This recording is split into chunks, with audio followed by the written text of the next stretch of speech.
Claude responded. Dr. Vivienne Alcott-Morrow had been reviewing cardiac admissions at Hargrove Memorial Medical Center for 11 years. She had signed off on 4,200 cases in that time, give or take, and she had learned early on that the chart told you almost everything before the patient ever opened their mouth. Room 4 North. Female. 67 years old. Admitted at 2:14 a.m. with chest pain radiating to the left jaw, elevated troponin ST segment changes on the 12 lead. The admitting resident had flagged it as probable NSTEMI, non-ST elevation myocardial infarction, and requested a cardiology consult first thing in the morning. I recognized the name before the resident finished her sentence. Loretta Whitmore Crane. Age 67. Next of kin listed as Douglas Whitmore Crane, son, cell phone number ending in 4471. I knew that number. I had dialed it 9 years ago, standing in the parking lot of a storage unit in Decatur, Georgia, with everything I owned loaded into a rented cargo van. I had dialed it because I had believed, even then, even after everything, that he might answer differently this time. He had not. And now his mother was in room 4 north with a blocked artery and my name on her chart. I set the tablet down on the nursing station counter. I looked at the window at the end of the corridor. The sky outside was the particular gray that comes just before dawn, not dark anymore, not yet light. The kind of in-between that I had learned, over a very long time, to sit inside without flinching. Dr. Alcott-Morrow, the resident, a second-year named Dr. Priya Suresh, was watching me. Did you want me to call the family? The chief was M.E. I am Dr. Vivienne Alcott-Morrow. I am the chief of cardiology at Hargrove Memorial Medical Center in Atlanta, Georgia. I hold the Ellison Park Chair in Cardiovascular Medicine, a distinction my grandfather held for 14 years before he retired. I have published 61 peer-reviewed papers. I have trained 23 cardiology fellows. I have been voted by the nursing staff as the attending they would most want in the room if their own family member were in cardiac arrest. 3 years running. I did not call Douglas Whitmore Crane. Not yet. Hello, everyone. Before I continue, if you have ever been told you would never amount to anything by someone who should have believed in you, leave a comment below. I want to hear your story. I mean that. Because what I am about to tell you is not just a story about medicine or marriage or money. It is a story about what happens when you refuse to let other people's verdict about your life become your sentence. But to understand why that morning in room 4 North meant what it did, I have to take you back. 14 years back. To the afternoon, I walked out of my own house with nothing but a cardboard box and a folded piece of paper I had been carrying in my wallet for 2 years. I was 29 years old when I married Douglas Whitmore Crane. I want to be precise about that because the timeline matters. 29. I had finished my undergraduate degree at Spelman College in Atlanta. I had completed 1 year of a pre-medical post-baccalaureate program at Emory, and I was in the process of studying for the MCAT when Douglas and I met at a fundraiser his firm was co-sponsoring downtown. He was 34. He wore a very good suit. He had a way of listening that made you feel, at the time, like the most considered person in the room. His mother was there, Loretta. She shook my hand and looked at my shoes and said, with a smile that never touched her eyes, "Douglas says you're pre-med, how ambitious." She said the word the way some people say the word peculiar. As if ambition, in me specifically, was a symptom of something that would eventually need to be treated. I should have paid attention to that. I did not.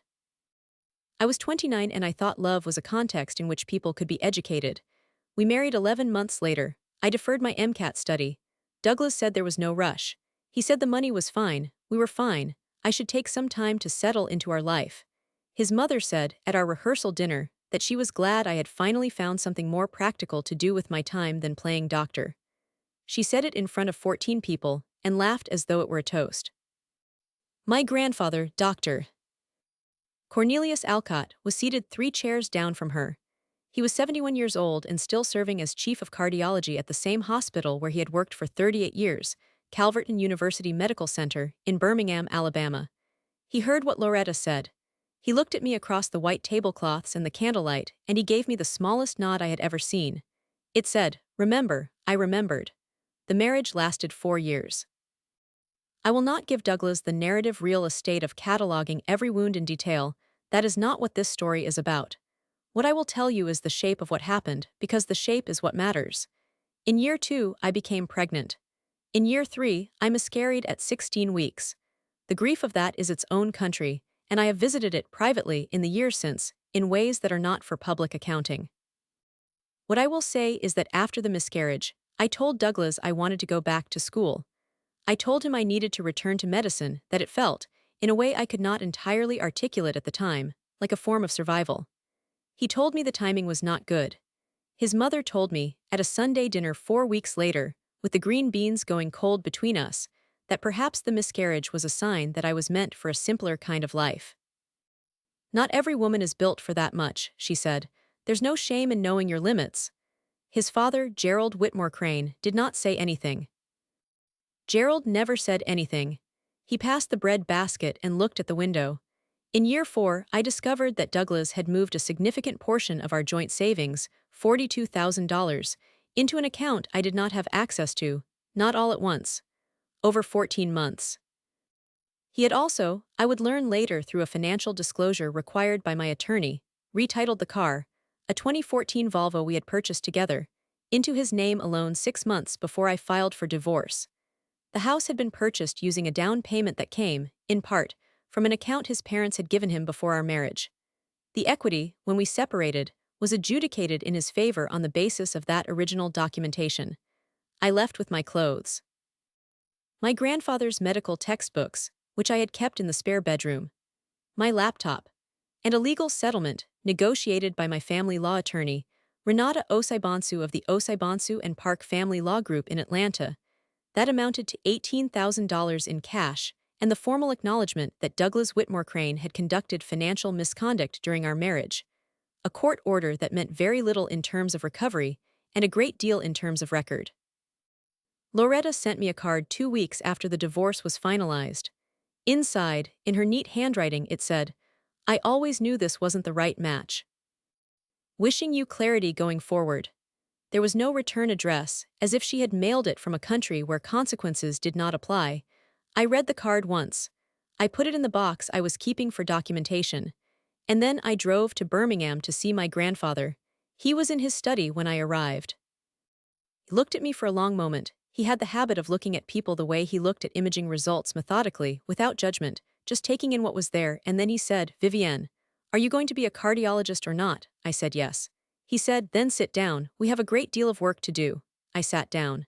I wrote the name of the MCAT prep program on the back of a gas station receipt that night. I folded it and put it in my wallet. I kept it there for 3 years. Not as a reminder, as a contract. I will be honest about what came next because I think the honest version is the only one worth telling. The honest version is this.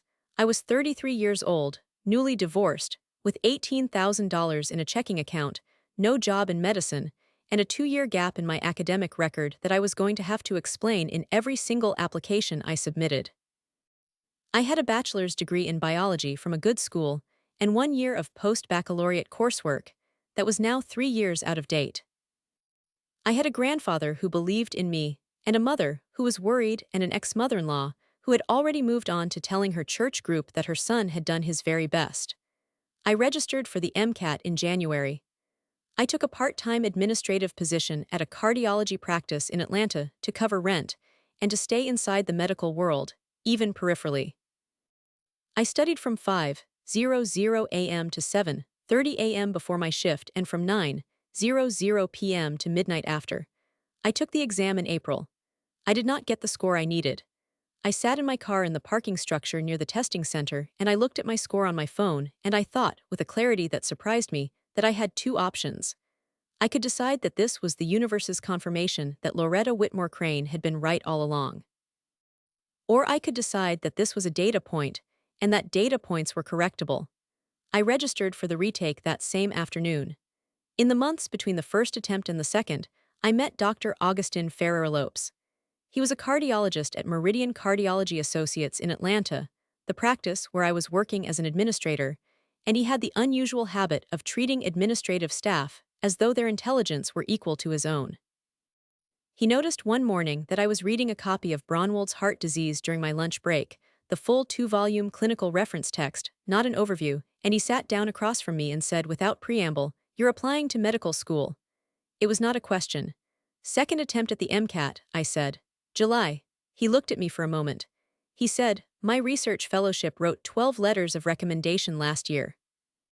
11 of them went to applicants who were, in various ways, 10 years younger than my best student. I am going to write you the 13th. Dr. Ferrer-Lopes wrote me a letter that was, according to the admissions office at Callaway School of Medicine at Alderton University, among the most specific and compelling recommendations we received in the application cycle. I know this because a member of the admissions committee told me so 3 years later when I was finishing my first year of medical school and had won the Alderton Dean's Prize in Physiology. I scored in the 91st percentile on my second MCAT attempt. I did not tell Douglas. I did not tell Loretta. My mother knew. My grandfather knew. Dr. Ferrer-Lopes knew. That was the complete list. There is a specific satisfaction in keeping a list that short. I recommend it.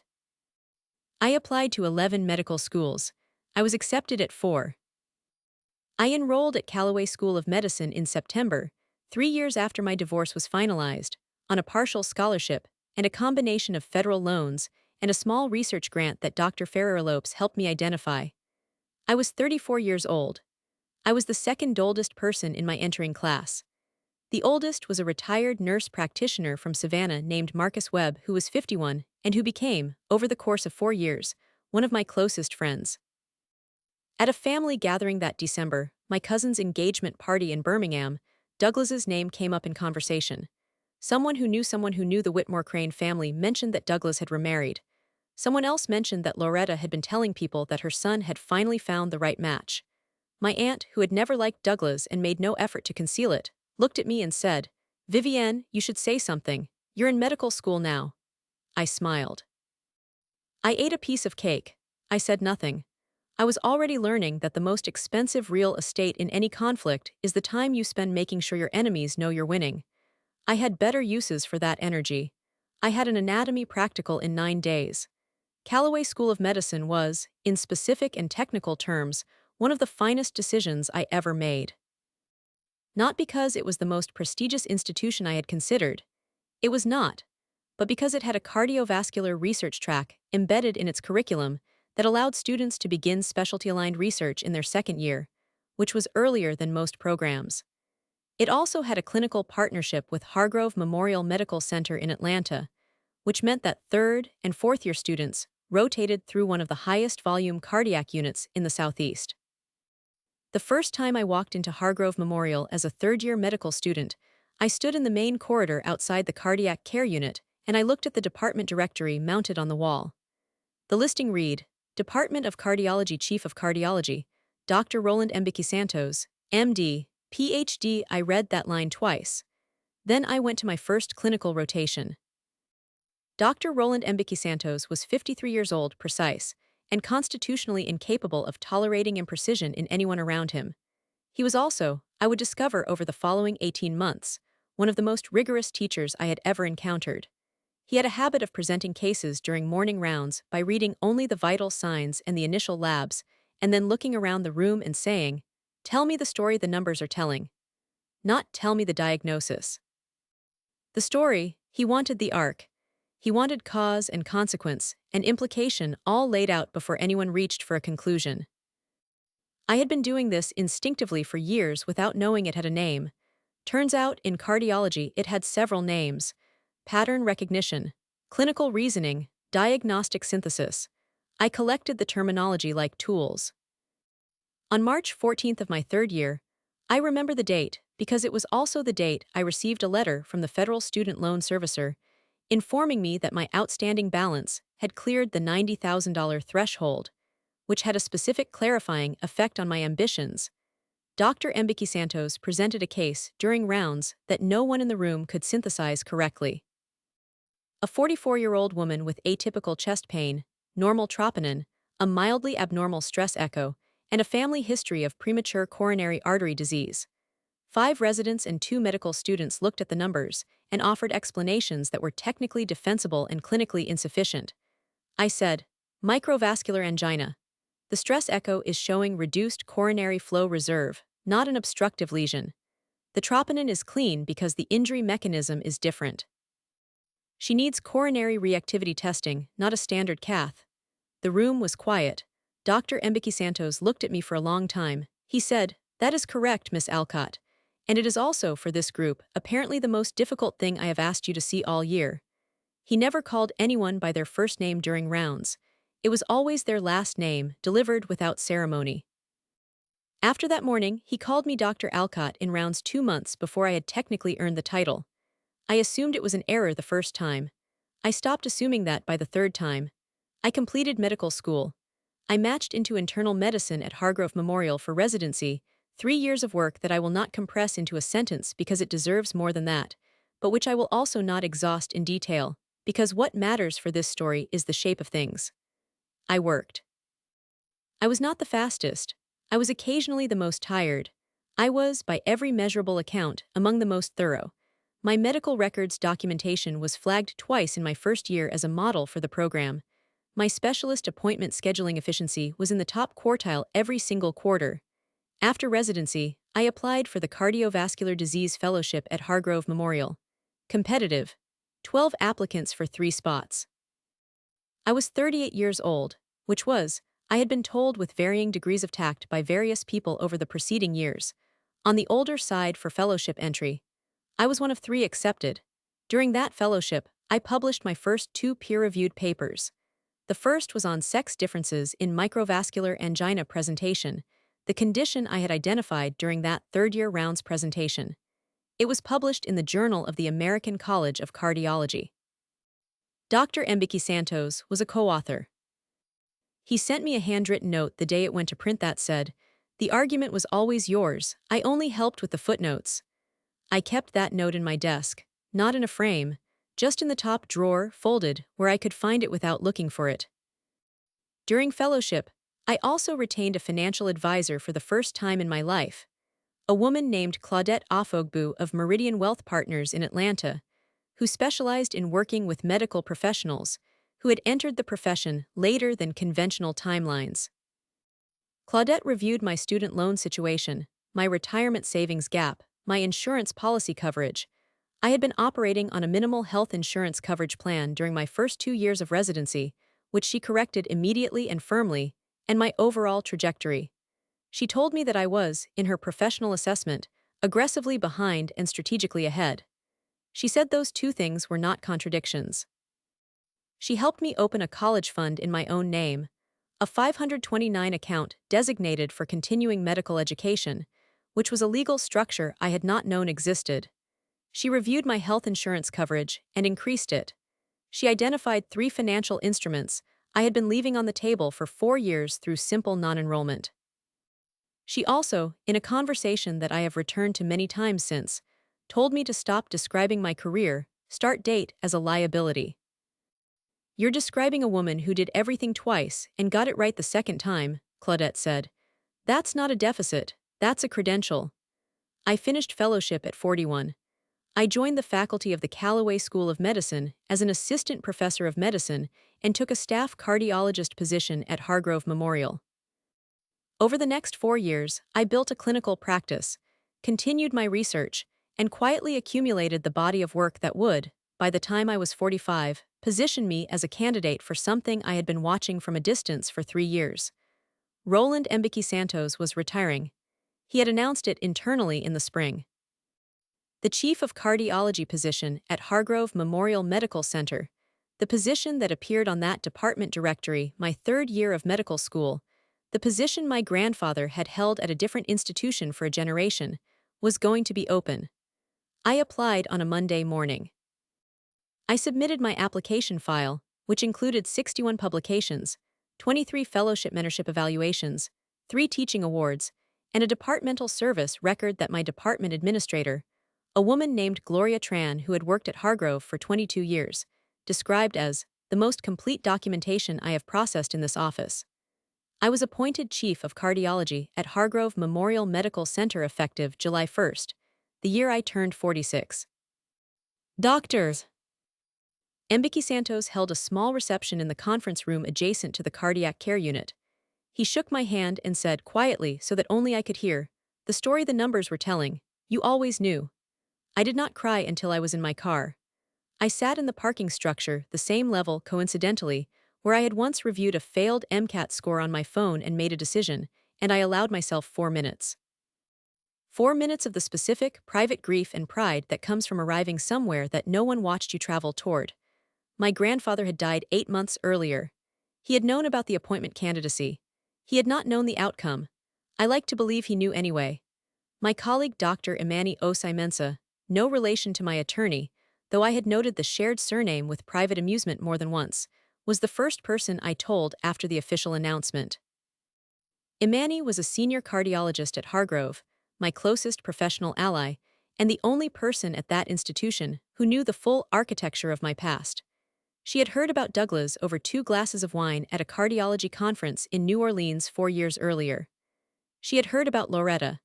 She had heard about the $42,000, and the retitled car, and the Sunday dinner, and the green beans going cold. When I told her I had been appointed chief, she looked at me for a long moment and then said, "Vivienne, does your ex-husband know?" "No," I said. "Does his mother?" "No," Imani nodded. She had the quality which I admired deeply of understanding when a silence was a strategy. "Good," she said. We did not discuss it again. That was the intention. That was the plan. I had built everything inside a perimeter that excluded the Whitmore Crane family entirely, not out of bitterness, though I will not pretend bitterness had never visited, but out of a recognition that my work did not require their awareness to be real. My 61 publications did not require Loretta's acknowledgement. My appointment did not require Douglas's knowledge. The Ellison Park Chair in Cardiovascular Medicine, which I was awarded the following year, did not require anyone's retroactive understanding. She had no idea what I had become. None of them did, and I had every intention of keeping it that way. I had been chief for 18 months when Gloria Tran forwarded me a referral slip that had come through our specialist appointment intake system. A patient referred by an outside cardiologist in Marietta, Georgia, for evaluation of chest pain with atypical features. The referring physician's name I did not recognize. The patient's name I recognized immediately. I held the referral slip for a moment. I set it on my desk. I looked out my office window at the Atlanta skyline, the particular late afternoon light that made everything look briefly like a painting, and I thought about a Sunday dinner. I thought about green beans. I thought about a card with no return address. Then I pulled up the intake file, reviewed the preliminary documentation, and noted, with the clinical precision that had become the only version of myself I fully trusted, that the case was well within my department's scope. The referral was accepted. The specialist appointment was scheduled. The medical records request was sent to the outside cardiologist in Marietta. I had come that close to everything surfacing before it was time. But it wasn't time yet. That came 3 weeks later at 2:14 in the morning when room 4 North filled with a woman who had once told me there was no shame in knowing my limits, and when the resident on call looked at my face and said, "Dr. Alcott Morrow, did you want me to call the family?" And I looked back at her and thought, with a steadiness that surprised even me, "Not yet. Let me look at her chart first." Claude responded. Loretta Whitmore Crane's chart told me what I needed to know in 4 minutes. Loretta Whitmore Crane's chart told me what I needed to know in 4 minutes. NSDEMI confirmed. Elevated high-sensitivity troponin at 842 nanograms per liter on admission, rising to 1,204 on the repeat draw at 4:00 a.m. The 12 leads showed SD depression in leads V4 through V6 with reciprocal changes. She had arrived by ambulance, alone, having called 911 herself at 1:47 a.m. after 40 minutes of chest tightness, she had initially attributed to indigestion. The outside cardiologist in Marietta, a Dr. Peterson Yawantwi, whose referral letter I had reviewed 3 weeks earlier, had noted in his pre-admission documentation that she had declined a recommended stress test in October, citing inconvenience. I read that line twice. Inconvenience. She had declined a test that might have caught this earlier because the timing was inconvenient. I set the tablet down. I looked at Dr. Priya Suresh, who was watching me with the careful attention of a second-year resident trying to read a chief's face and finding it unreadable. "Get interventional cardiology on the phone," I said. "I want Dr. Kwame Asantboteng paged now. Not in an hour. Now. And order a stat echocardiogram and have the cath lab on standby." I paused. "And hold the family notification for the moment.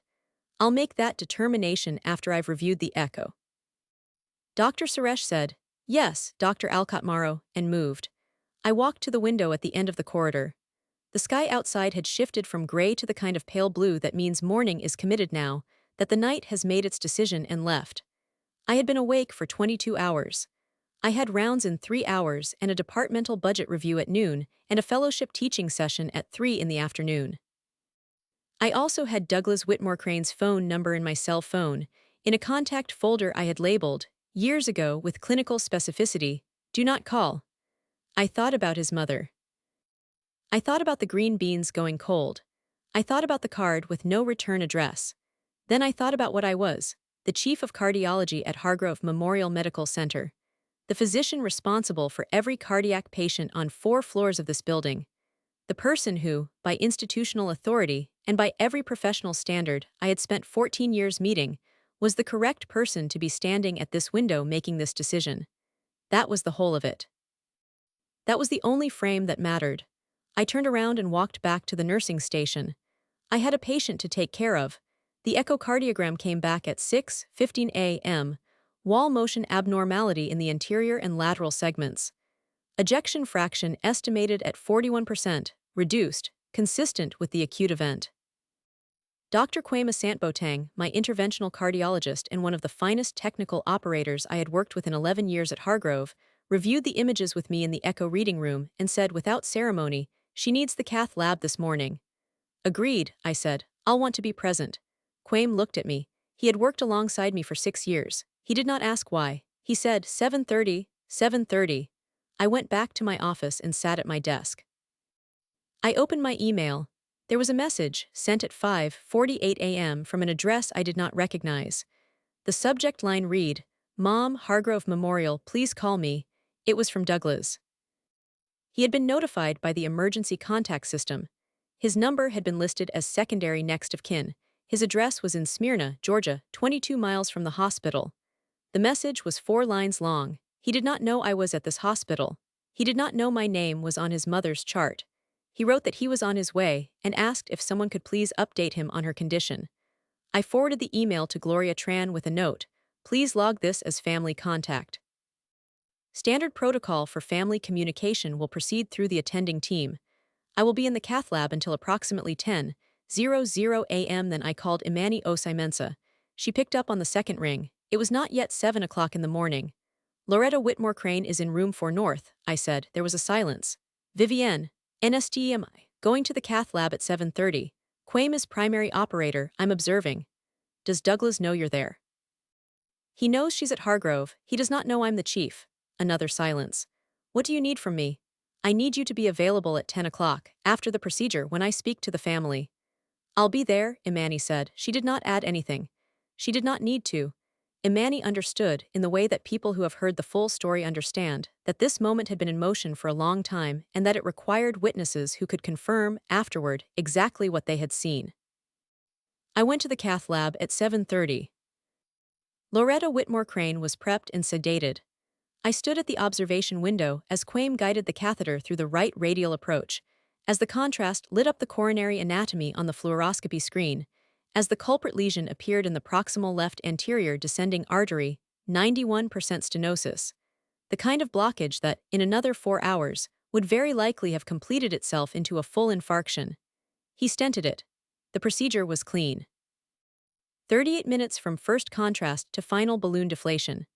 I watched the monitor. I watched Loretta's blood pressure stabilize. I watched the waveform normalize.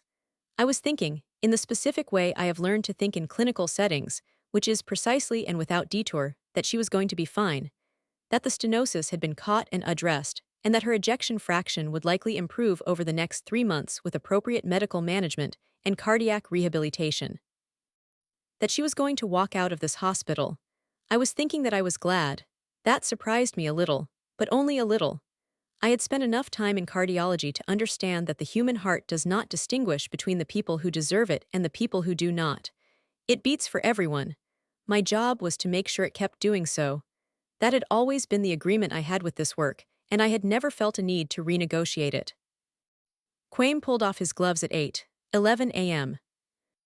and said, "Good outcome." "Good outcome," I agreed. I went to change. I went to my office. I drank the coffee that Gloria Tran had left on my desk. I reviewed 3 other charts. I answered 2 emails from fellowship applicants. I looked out the window at Atlanta in the morning and I allowed myself, briefly, the awareness of what was about to happen in this building before noon. I called Renata Oseibansu.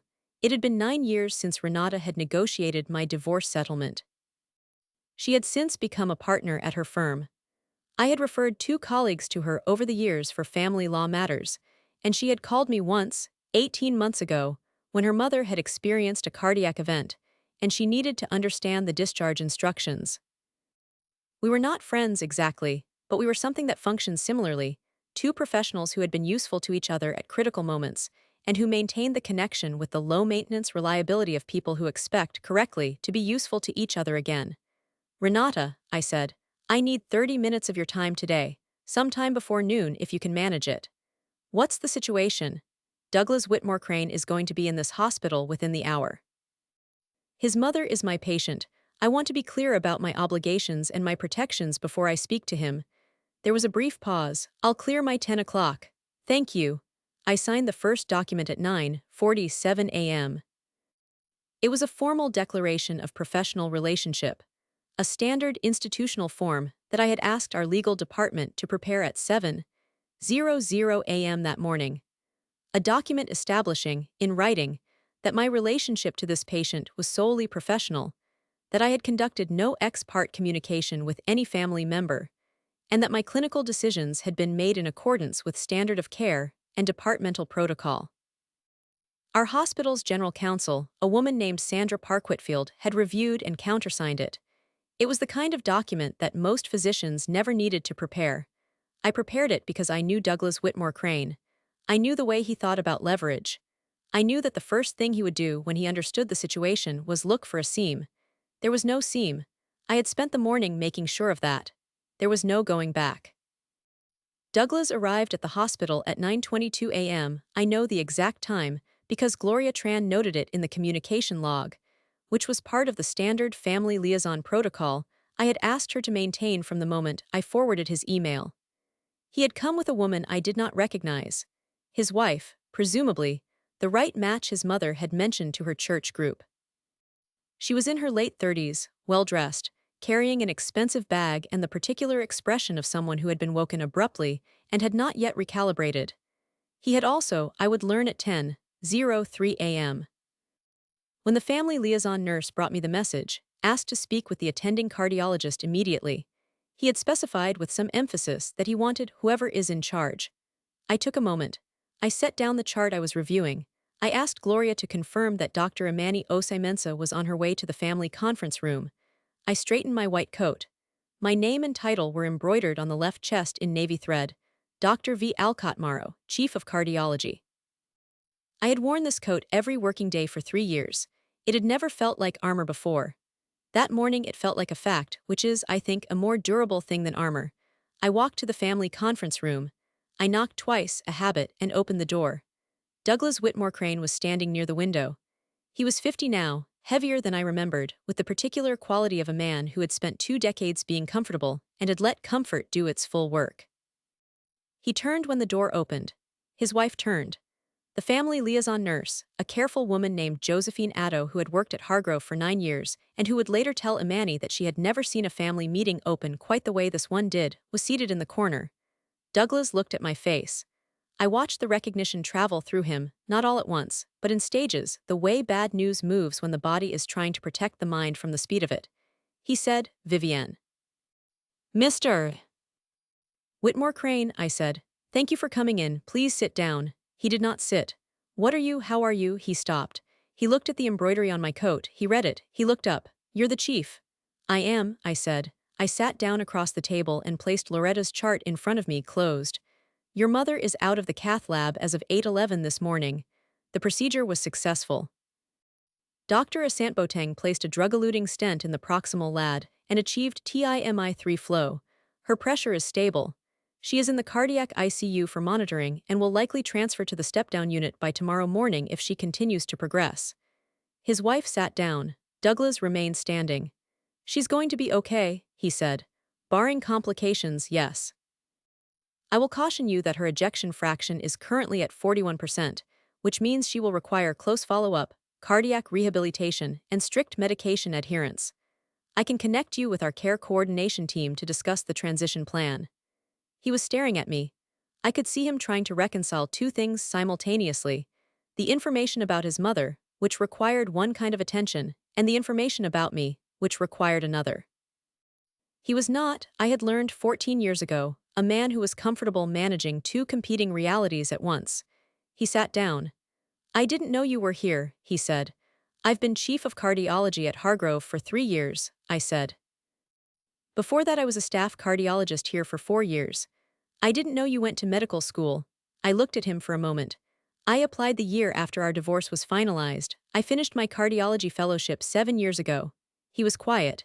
His wife was looking between us with the careful expression of someone assembling a context she had not been given in advance. "The referral," he said finally. 3 weeks ago. The specialist appointment from the outside cardiologist in Marietta. Dr. Peterson Yoantwe's referral, yes, it came through our standard intake. I reviewed it as department chief. You knew it was her. I recognized the name, yes. He looked at the table.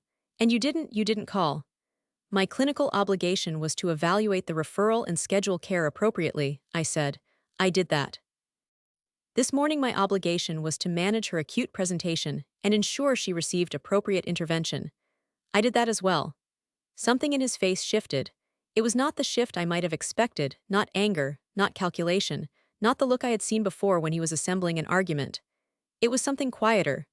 Something that looked, from across a table in a family conference room at Hargrove Memorial Medical Center, like the very early stages of understanding. Imani arrived at 10:18 a.m. She knocked and entered, introduced herself to Douglas and his wife as the senior cardiologist assigned to co-manage Loretta's care during her admission, and sat beside me. I had briefed her on the clinical details at 9:55 a.m. She had the kind of professional presence that fills a room without demanding it, composed, warm, absolutely clear about the hierarchy of the space. Douglas looked at the two of us. He said, "I want to understand the care plan." "Of course," I said. I opened the chart. We spent 40 minutes reviewing Loretta's case. Every finding, every decision point, every medication initiated, the rationale for the stent over a conservative approach, the projected recovery timeline, the cardiac rehabilitation program offered through Hargrove's affiliated network, the follow-up protocol, which would require a specialist appointment at 8 weeks and again at 6 months. The medical records release process for forwarding documentation to Dr. Yoantwe in Marietta. I answered every question. I answered the ones Douglas asked and the ones his wife, whose name I learned was Tamara, asked. Tamara asked better questions. She had been paying attention in a way that Douglas, I observed, had not fully managed. At the end, Douglas leaned forward and said, "The insurance, her insurance, will this be covered?" "Your mother's health insurance, coverage through her Medicare Advantage plan, is in network at Hargrove. The interventional procedure and the ICU stay should be covered subject to her plan's cost-sharing provisions. Our financial counseling team can review the specifics of her insurance policy with you. I'd recommend requesting that meeting today." He nodded. He was quiet for a moment. Then he said, "Vivienne, why didn't you, when you saw the name on the referral, why didn't you recuse yourself?" It was the question I had expected. It was also the question I had spent 3 weeks being completely certain I could answer. "Because recusal requires a conflict of interest," I said. "A conflict of interest would require a personal relationship. I don't have a personal relationship with your mother. I have a professional relationship, which is that she is a patient at the institution I lead." I paused. "And I have a legal record of a dissolved marriage to you, which ended 9 years ago and which is a matter of court documentation, not of ongoing personal attachment. Our hospital's legal counsel reviewed the situation this morning and confirmed that my involvement was appropriate and within institutional guidelines." I slid a copy of the document Sandra Park-Whitfield had countersigned across the table. He looked at it. He did not pick it up immediately. He looked at it the way a person looks at something when they are trying to determine whether picking it up changes something irrevocably. Then he picked it up. That was the first document. I had 3 more. The second was a copy of the financial disclosure from our divorce proceedings, the court-ordered document establishing his conduct during our marriage. I did not bring it to this meeting. I did not need to bring it to this meeting. I brought it in the sense that it existed, that it had always existed, filed with the Fulton County court records, accessible to any attorney who chose to pull it. The document had been filed 9 years ago by Renata Osaibansu, and it had never stopped being true. The third was a letter from our hospital's risk management office, generated at my request the previous week, confirming that my professional conduct over 11 years at Hargrove Memorial had resulted in 0 sustained malpractice claims, 0 disciplinary proceedings, and 0 findings of professional misconduct. I had requested it not because I doubted my record, but because I had known, from the moment I saw Loretta's name on a referral slip 3 weeks ago, that this morning was coming. I had wanted the record to speak in the room even when I was speaking quietly. The fourth document was my curriculum vitae: 61 publications, 23 fellowship mentorship evaluations, the Ellison Park Chair in Cardiovascular Medicine, the 3 teaching awards, the departmental leadership record, 11 years at Hargrove Memorial. I had not brought it to the meeting. I did not need to bring it to the meeting. It existed in the same way my grandfather had always existed, not as something requiring announcement, but as something that had accumulated quietly across decades into a weight that did not need to declare itself.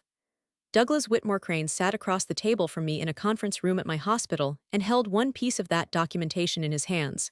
He read it. He set it down. He did not say anything for a long moment. His wife Tamara said, quietly, "Douglas saved your mother's life." He looked at Tamara. He looked at the document. He looked at me. I kept my hands flat on the table. I looked at Amani once briefly.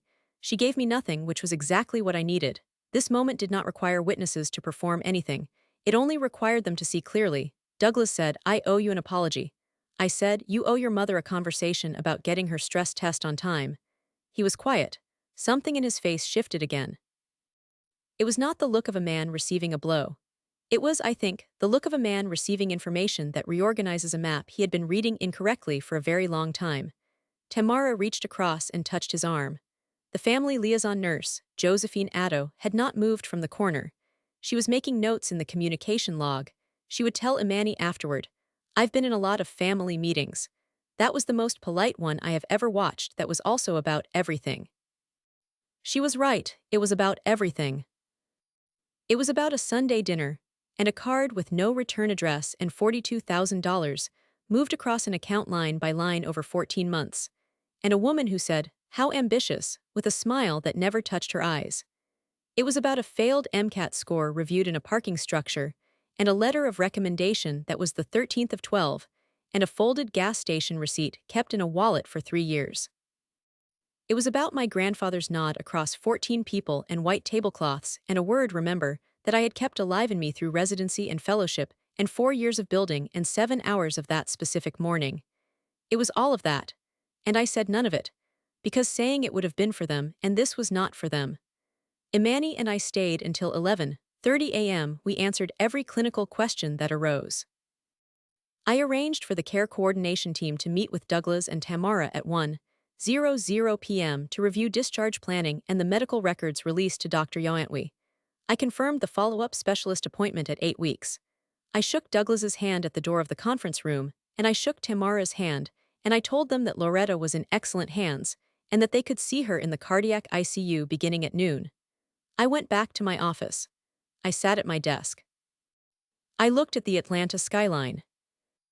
Then I called my mother, who was 69 years old and living in Birmingham and who had never once, in 14 years, said a word to me about the divorce that was not kind or useful. I told her that Loretta Whitmore Crane had been my patient this morning. I told her the procedure had gone well. I told her that Douglas had been in the building. My mother was quiet for a moment. Then she said, and nothing," I said. "She's going to be fine."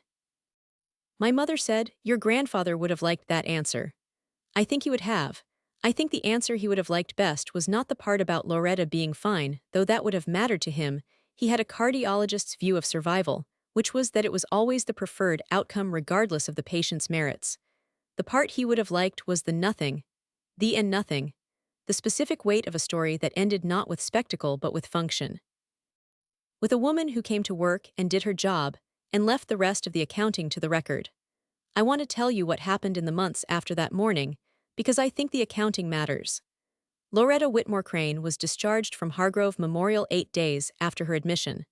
Her ejection fraction at discharge had improved to 47%, a meaningful recovery that her medical records documented carefully, as all our discharge summaries do. She attended 12 of 12 sessions in her cardiac rehabilitation program. Her 8-week specialist appointment was with a cardiologist in the Hargrove-affiliated network in Marietta, not with me directly. I had transitioned her care to a colleague named Dr. Suna Falabi Davies, whom I trusted completely and who I had briefed thoroughly on her case. I had made this decision at discharge as a matter of professional appropriateness. I received, approximately 6 weeks after her discharge, a handwritten note. There was a return address. It was from a neighborhood in Marietta I did not recognize. The note said, "Dr. Alcott Morrow, I have been told that you were the physician responsible for my care during my hospitalization. I am writing to thank you. I understand there is history between us that makes this a complicated thing to say. I am saying it anyway. Loretta Whitmore Crane." I read the note once. I placed it in my desk drawer, not the top drawer where I kept Roland Mbeki Santos's note, but the second drawer, which held other things I was not yet sure what to do with. I did not respond. Not because I lacked words, but because I had not yet decided what response, if any, was mine to give. That is a question I am still sitting with, and I have made my peace with the sitting. Douglas I did not hear from again. I do not expect to. My life at Hargrove has not changed in any essential way. I chair the Department of Cardiology. I see patients 4 days a week. I run a fellowship program with 3 trainees this year, a rigorous, precise woman named Dr. Annika Svensson Patel, a meticulous man named Dr. Tobias Mensa-Clark, and a first-year named Dr. Clara Ose, who reminds me, at intervals, of someone I cannot entirely identify and then can. I teach morning rounds on Tuesdays and Thursdays. I ask the trainees to tell me the story the numbers are telling. Most of them are learning to see it. Claudette Afogbu reviewed my financial position last spring. The retirement savings gap that had existed when I first retained her, the consequence of beginning a medical career at 33 rather than 26, has closed substantially. It has not vanished, and I do not expect it to vanish entirely, but it has moved from a source of anxiety to a subject of management, which is the only transformation I ever asked of it. My health insurance coverage is comprehensive. My investment property, a small unit I purchased 5 years ago with the specific advice of Claudette, and the considerable paperwork management of a real estate attorney named Dale Park, no relation to Sandra, has appreciated meaningfully. I have a financial advisor I trust, and a legal record I am proud of, and a college fund for continuing education that I have used twice for conference attendance, and once for a cardiology leadership certificate that I completed last year. These are not dramatic facts. I include them because this story began with money, with $42,000 moved across an account line by line, with a car retitled, with a house adjudicated away. And I want you to understand that money, too, is a record. It accumulates. It tells a story. The story my financial record tells now is not the story it told 9 years ago, and the difference between those two stories is not luck. It is Claudette, and it is time, and it is the specific discipline of building without announcing. I am 46 years old. I am the chief of cardiology at Hargrove Memorial Medical Center. I hold my grandfather's title at a different institution in a different city, and I have held it for 3 years, and I intend to hold it for many more. I have 61 publications and 23 trained fellows, and a departmental service record that Gloria Tran describes, still, with the same word she used when I submitted my appointment file. Complete. My grandfather died 8 months before I was appointed chief. I have told you this. What I have not told you is that he left me something in his will, not money, because he did not have money in the quantities people sometimes imagine professors and physicians accumulate. He left me his copy of Braunwald's Heart Disease, the same edition I had been reading in the break room at Meridian Cardiology Associates in Atlanta when Dr. Augustin Ferrer-Lopes sat down across from me and said without preamble, "You're applying to medical school." My grandfather's copy has his handwriting in the margins. Not notes about the content, he knew the content well enough that marginal notes would have been redundant. He wrote things like, "Pay attention here," and "This is the part most people miss." And in the chapter on microvascular disease, which is the chapter that would become the foundation of my first published paper, Vivienne will understand this. He wrote my name in a medical textbook 14 years before I published the paper. That is the kind of belief that cannot be given back. I keep the book on my desk, not as a decoration. As the same kind of thing the folded gas station receipt was, a contract. Evidence of a debt I repay every morning by coming to work. I have thought many times since that morning in room 4 North about what the correct feeling is, whether I should feel vindicated, whether the morning was a victory, whether the story I have told you tonight to this camera, to you specifically, wherever you are, whatever hour it is, whatever brought you here, is a story about triumph or about something more complicated. Here is what I have concluded. It is a story about continuity. About the fact that when Loretta Whitmore Crane arrived at my hospital with a blocked artery, the outcome was not determined by my feelings about her, or by her feelings about me, or by 14 years of accumulated grievance in either direction. It was determined by the work I had done, day by day, in the years when no one was watching. The right response to someone who underestimates you is not the confrontation. It is the preparation. The confrontation is only the moment when the preparation becomes visible. The preparation is the actual story. And if there's anything this experience taught me, it's this. 1. The most durable form of patience is the kind that produces something while you wait, because when the moment arrives, you will not be waiting anymore, you will be ready. 2. Documentation is not paperwork, it is testimony, and it speaks in rooms where you have been told your voice does not carry. 3. Your identity is not a verdict issued by the people who failed to see you. It is a record accumulated by the work you do when they are not looking, and that record belongs entirely to you. Was I wrong to never tell Douglas or his family what I had become? To let them believe for 14 years that I had simply disappeared, rather than giving them the opportunity to reframe their understanding of me on their own terms? Tell me in the comments. If this story gave you strength, hit that like button. It means more than you know.